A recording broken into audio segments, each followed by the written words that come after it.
Good morning बच्चों।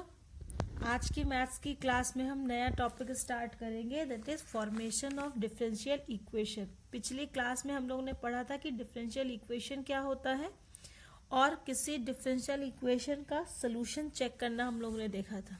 ठीक है, तो आज हम लोग देखेंगे कि अगर कोई जनरल इक्वेशन दिया है तो उससे हम डिफरेंशियल इक्वेशन कैसे बनाते हैं।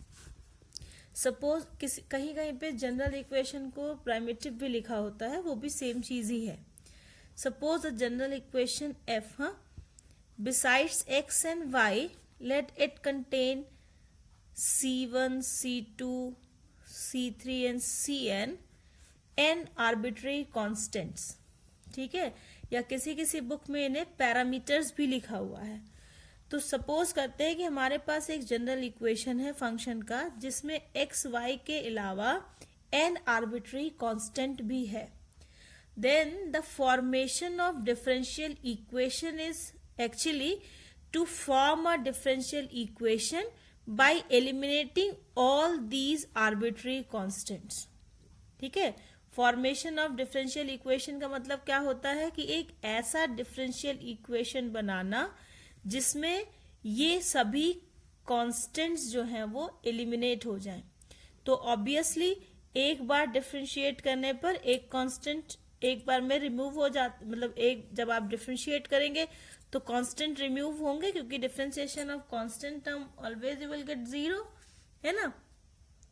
तो जितने कांस्टेंट्स होते हैं हम उतनी बार इसको डिफरेंशिएट करते जाते हैं और हमें एट लास्ट जो हमें डिफरेंशिएशन मिलता है, जो इक्वेशन मिलता है जिसमें कोई भी आर्बिट्ररी कांस्टेंट नहीं होता, वो हमारा रिक्वायर्ड डिफरेंशियल इक्वेशन होता है।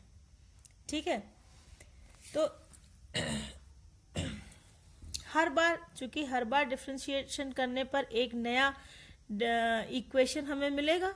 ठीक है, तो हम इस तरह से हर बार डिफरेंशिएशन करेंगे और एक नया इक्वेशन मिलेगा, और फाइनली हम इस कंडीशन में जब पहुंचेंगे कि हमारे इक्वेशन में कोई भी आर्बिट्ररी कांस्टेंट ना मिले, then it will be our required differential equation. ठीक है, तो इसमें 3 स्टेप्स आपको ध्यान रखने हैं।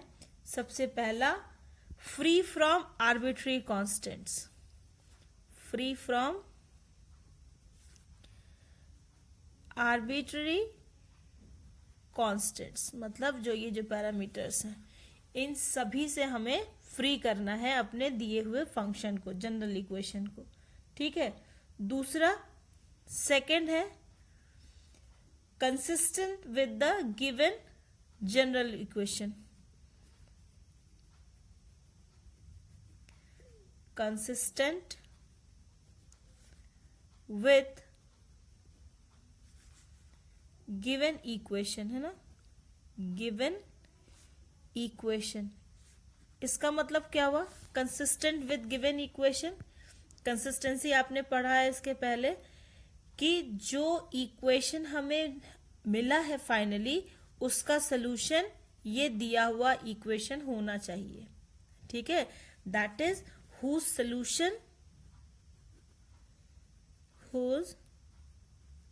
solution is the given equation। ठीक है, और तीसरा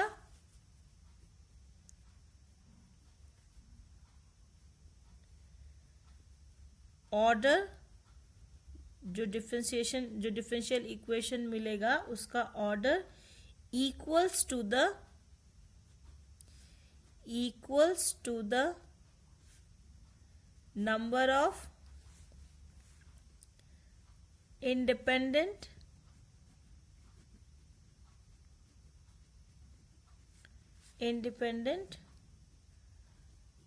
arbitrary constants in given equation. ठीक है, तो क्या 3 चीज आपको करनी है, फ्री फ्रॉम आर्बिट्ररी कांस्टेंट्स, सभी आर्बिट्ररी कांस्टेंट से इस जनरल इक्वेशन को फ्री करना है। ठीक है, by the means of differentiation. दूसरा, consistent with the given equation. Consistent मतलब कि जो इक्वेशन आपको दिया है वही उस डिफरेंशियल इक्वेशन का सोल्यूशन होना चाहिए। तीसरा, जो आपका डिफरेंशियल इक्वेशन है उसका ऑर्डर किसके बराबर होना चाहिए, number of independent arbitrary constants. ठीक है, ये तीनों कंडीशन जब वो फुलफिल कर रहा होगा then it will be your required differential equation for the given general equation और प्रिमिटिव। ऐसे एक हम एग्जाम्पल लेते हैं कि ये हमारा जनरल इक्वेशन दिया था y is equal to C X plus x square, sorry C X plus C square, y is equal to C X plus C square. हाँ, ये यहाँ पे जो c है ये हमारा कांस्टेंट है, c जो है वो आर्बिट्री कांस्टेंट है, y भी वेरिएबल, y डिपेंडेंट वेरिएबल है और x जो है वो इंडिपेंडेंट वेरिएबल है। इस जनरल इक्वेशन के लिए हमें डिफरेंशियल इक्वेशन, ये कि जनरल अलजेब्रिक इक्वेशन है, इसके लिए हमें डिफरेंशियल इक्वेशन निकालना है। यहाँ पे कितने कांस्टेंट है, एक c है ना, दोनों टर्म में है लेकिन सेम कांस्टेंट है cx और c square.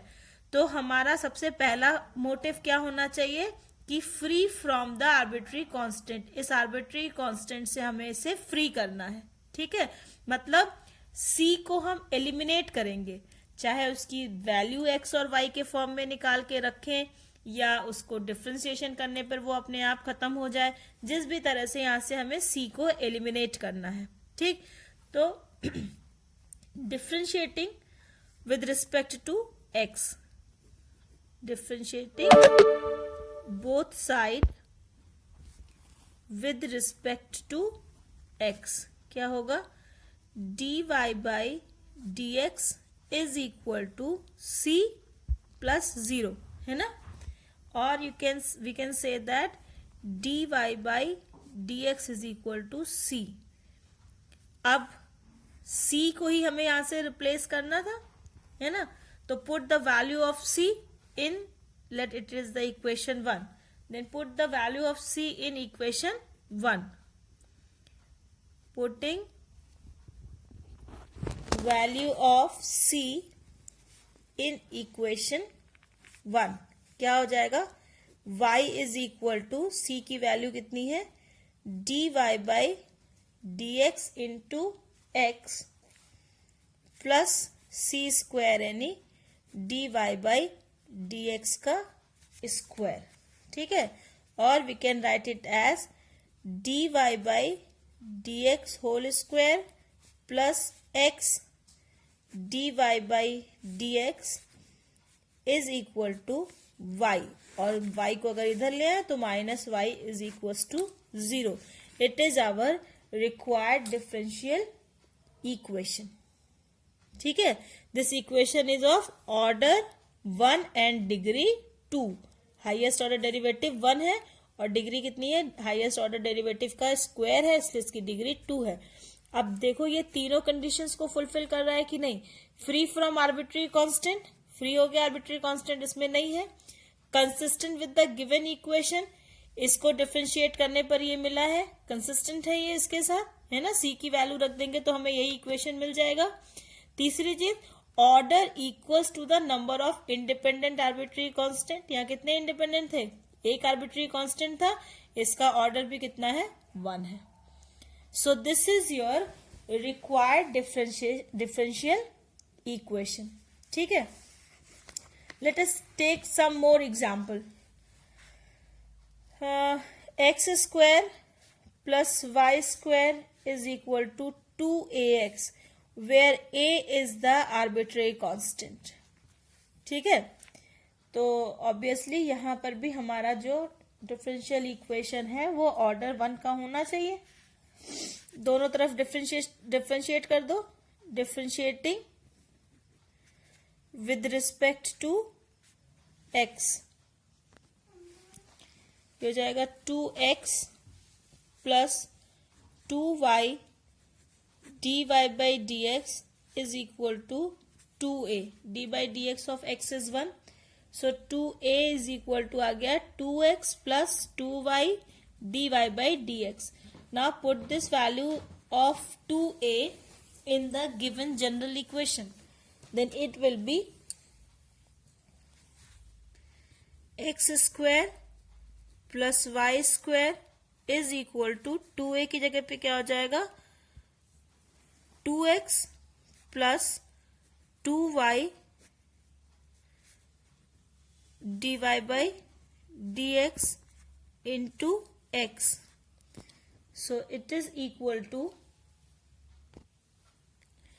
2x plus 2y into dy by dx into x. यहाँ पे ना 2ax है तो 2a की वैल्यू हमने रख दी, मल्टीप्लाई करो हम दो तो 2x square plus 2xy dy by dx. इधर क्या है x square plus Y square, अगर इसको इधर ले आए तो माइनस 2x स्क्वायर हो जाएगा ये, तो y square minus 2x square plus x square यानी minus x square is equal to 2xy dy by dx.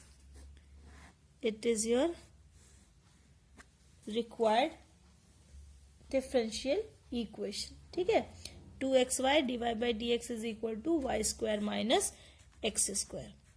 So in this way you can find out the differential equation from the given general equation. बच्चों सबसे पहले आप NCERT से करना शुरू करेंगे. जब एनसीईआरटी के एक्सरसाइजेस हो जाएंगे फिर आप उससे साइड बुक से भी अपने क्वेश्चंस करना शुरू करेंगे. ठीक है,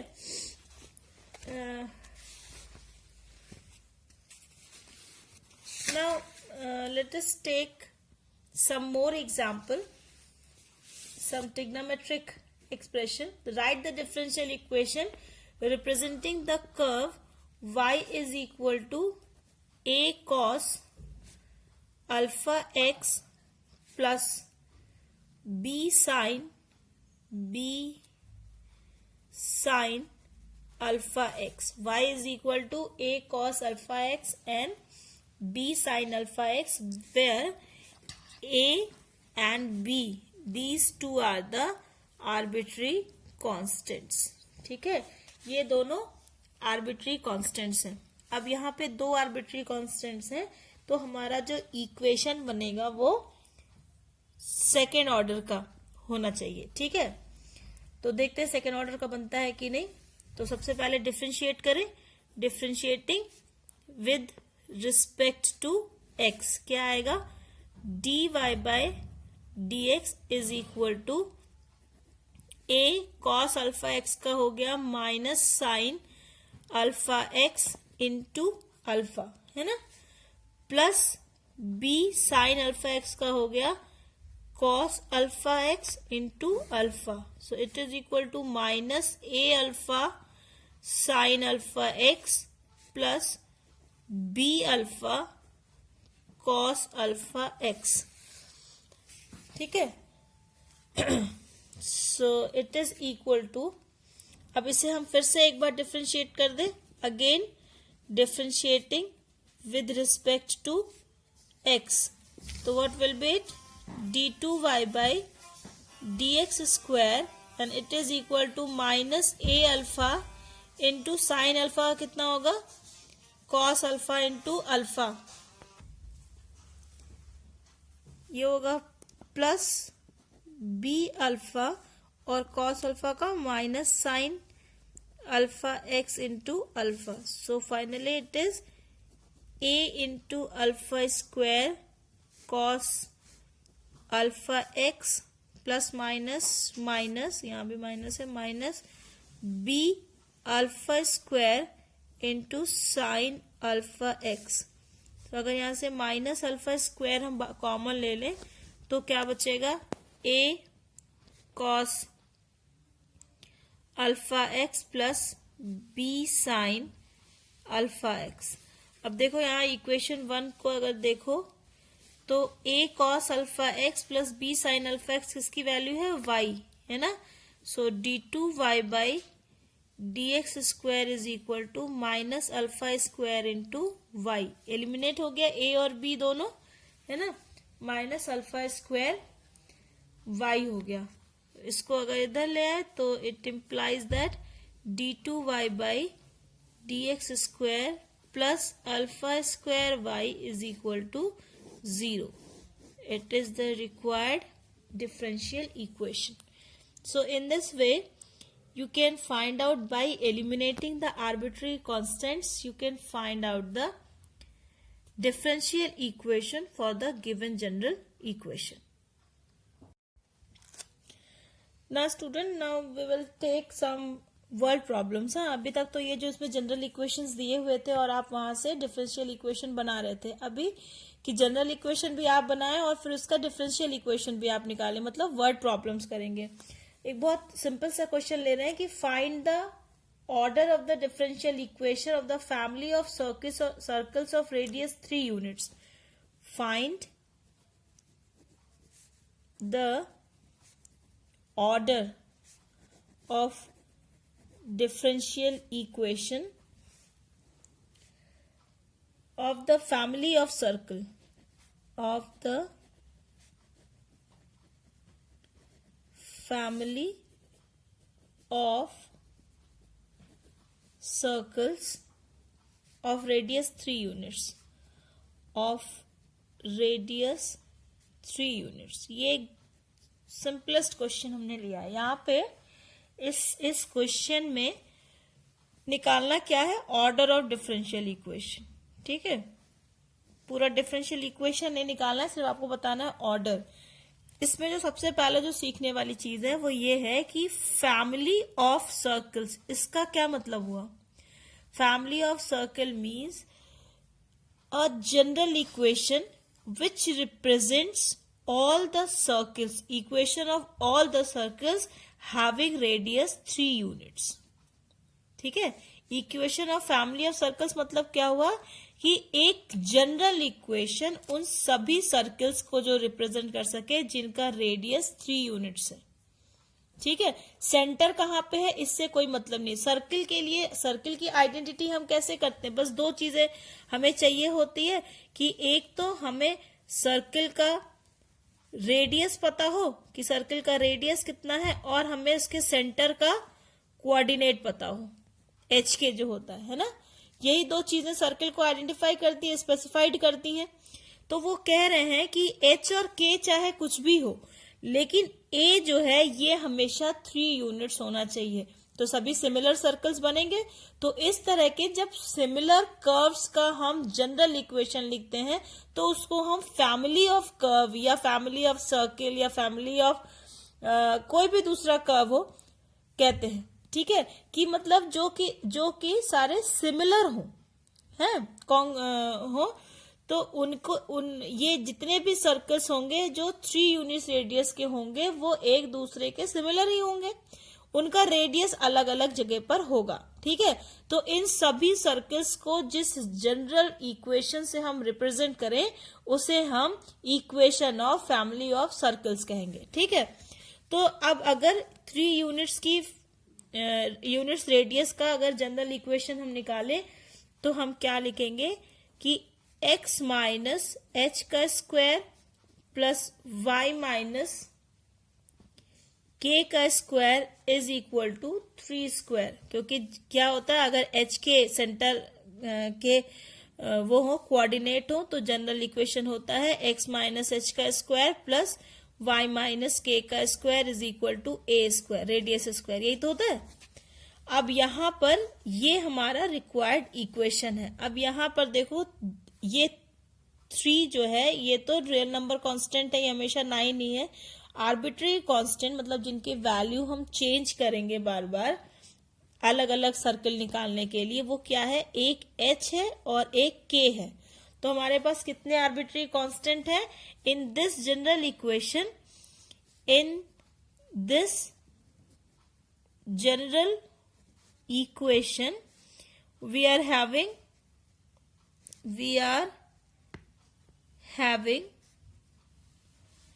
2 arbitrary constants, 2 arbitrary constant, that is h and k. h और k दो हमारे पास कांस्टेंट हैं. ठीक है, तो इसका मतलब क्या हुआ कि we have to differentiate this equation 2 times. 2 arbitrary constant है तो इसको हमें 2 बार डिफरेंशिएट करना पड़ेगा. तो therefore order of the differential equation of the family therefore order of the required differential equation of the family is 2। ठीक है, तो रिक्वायर्ड जो डिफरेंशियल इक्वेशन है उसका ऑर्डर कितना होगा, 2 होगा। और क्यों 2 होगा, क्योंकि यहाँ पर हमारे पास 2 आर्बिट्री कांस्टेंट है, एक h है और दूसरा k है। ठीक, ऐसे एक क्वेश्चन है कि find the differential equation of the family of line passes through the origin. Family of lines है passes through the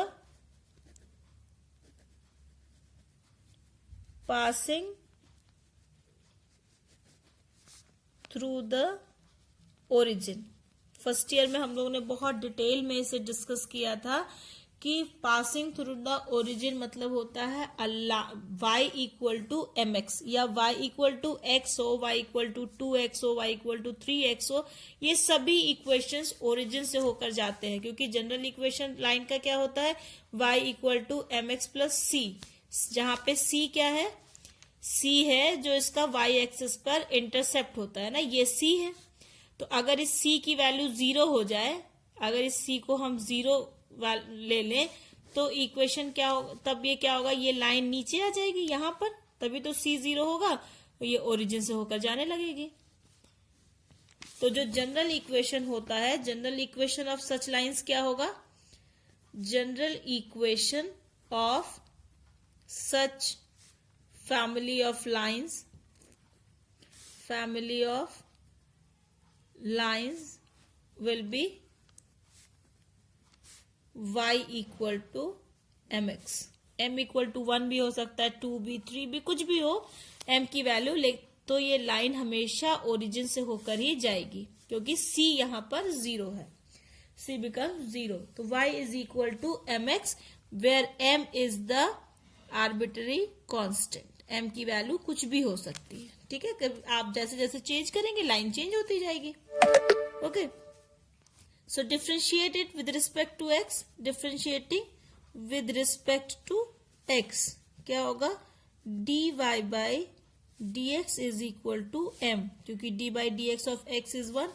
put this value of m in equation 1, putting value of m in equation 1 put कर दो, तो y is equal to dy by dx into m, और y is equal to x dy by dx। It is the required differential equation for the family of lines passing through the origin. ये उसकी required equation हो गई। One more example कि form a differential equation of family of all circles having center on x axis and radius unity। मतलब क्या हुआ कि उन सभी सर्कल के फैमिली का इक्वेशन हमें निकालना है जिसका सेंटर जो है वो x एक्सिस पर हो, कहीं पर भी, पॉजिटिव नेगेटिव किसी भी तरफ हो, और उसका रेडियस यूनिटी हो, मतलब रेडियस जो हो वो 1 हो, 1 हो। ठीक है, चाहे वो ये हो, या वो सर्किल यहां बना हो, या वो सर्किल यहां बना हो, मतलब कुछ भी हो, कहीं पर भी वो सर्किल हो, बस कंडीशन क्या कि सेंटर एक्स एक्सिस पे होना चाहिए और उसका रेडियस जो है वो 1 होना चाहिए। ठीक है, तो ऐसे सर्किल की फैमिली का हमें इक्वेशन निकालना है, डिफरेंशियल इक्वेशन निकालना है। So for being centre on x axis, being centre on x axis, सबसे पहली कंडीशन क्या होगी कि सेंटर का y कोऑर्डिनेट हमेशा 0 होगा। क्योंकि पूरे एक्स एक्सिस पर वाई कोऑर्डिनेट 0 होता है ना। तो इन दैट केस एच और के अगर सेंटर का कोऑर्डिनेट हम ले, if h and k is the coordinate for the centre, then k is always equal to 0 here. K की वैल्यू हमेशा 0 होगी। देन इक्वेशन ऑफ सर्कल्स क्या हो जाएगा? Equation of family of circles x minus H का whole square plus y minus 0 का whole square is equal to 1 का square, यानी x माइनस एच का whole square plus Y square is equal to 1। अब यहाँ पे हमारे पास एक ही आर्बिट्री कांस्टेंट बचा, दैट इज h। हमें फर्स्ट ऑर्डर का इक्वेशन मिलेगा। डिफरेंशिएट करो दोनों तरफ, differentiating with respect to x क्या हो जाएगा? ये 2x माइनस एच, फिर x माइनस एच क्या करेंगे तो 1 ही आएगा, plus 2y dy by dx is equal to 0. Differentiation of 1 is 0. Or we can say it as x minus h is equal to minus y dy by dx. 2 से 2 cut जाएगा, है ना। तो x minus h is equal to y minus y dy by dx. Let it is the equation number 1. Then put the value of x minus h in equation 1. From 1 क्या हो जाएगा? x minus h का square मतलब minus y dy by dx का square plus y square is equal to 1 है, और minus का square plus y square dy by dx का square plus y square is equal to 1. It is the required equation of family of circles having center on x-axis and radius is equal to 1. ठीक है, सबका centre x axis पर हो और radius 1 हो, unit हो, केवल 1 यूनिट हो, तो उस कंडीशन में जो इक्वेशन मिलेगा वो ये मिलेगा। बच्चों यहाँ पर हम लोगों ने अभी पढ़ा था कि अगर जनरल इक्वेशन निकालें तो हमारा सेकेंड ऑर्डर का डिफरेंशियल इक्वेशन मिलता है, क्योंकि 2 आर्बिट्री कांस्टेंट थे। लेकिन जैसे ही हमने थोड़ी सी कंडीशन बदल दी, मतलब सेंटर फिक्स कर दिया, वहां पे रेडियस फिक्स था, सेंटर भी यहाँ फिक्स कर दिया कि एक्स एक्सिस पर हो, इतनी सी कंडीशन बदलने से ही हमारा इक्वेशन का ऑर्डर बदल गया। ये इक्वेशन हो गया ऑर्डर 1 का और डिग्री 2 का। ठीक है, तो इस तरह से आप जिसमें जनरल इक्वेशन डायरेक्टली दिया है उनको भी सॉल्व करेंगे और जो वर्ड प्रॉब्लम्स दिए हैं उनको भी सॉल्व करेंगे। Start with your NCERT. In NCERT very nice questions are there in your exercise. So start with NCERT and after completing NCERT go through your side books. So till then keep on practicing. This time is very crucial for you all, so utilize at the fullest.